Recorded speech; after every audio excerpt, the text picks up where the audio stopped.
চলো আজ আমি তোমাদের সাথে শেয়ার করতে যাচ্ছি তোমরা কম সময়ের মধ্যে কিভাবে বিলম্ব ভর্তা করবে। তো সবার প্রথমে আমি এদিকে একটা কলা পাতা কেটে নিচ্ছি, একটা ভালো দেখে। তো কলা পাতাটাকে ভালো করে কেটে নিলাম।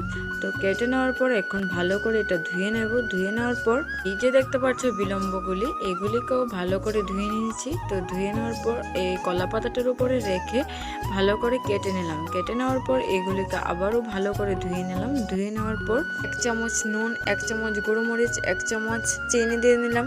তারপর এগুলিকে ভালো করে মিক্সড করে নিলাম। মিক্সড করার পর একটু সস দিয়ে দিলাম। তারপর ভালো করে মেখে নিলাম। মেখে নেওয়ার পর দেখো কালারটা কিন্তু ভীষণ সুন্দর হয়েছে। এবার দেখি খেয়ে কেমন হয়েছে। গাইস, ভর্তাটা কিন্তু খুবই অসাধারণ হয়েছে, ভাবিনি এত স্বাদ হবে। ফার্স্ট টাইম ট্রাই করেছি।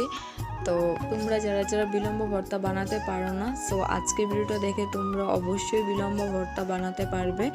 তো আজকের আমার এই ভিডিওটা তোমাদের কেমন লেগেছে অবশ্যই কমেন্টে জানাবে। আর হ্যাঁ, দেখা হচ্ছে নেক্সট ভিডিওতে। টাটা।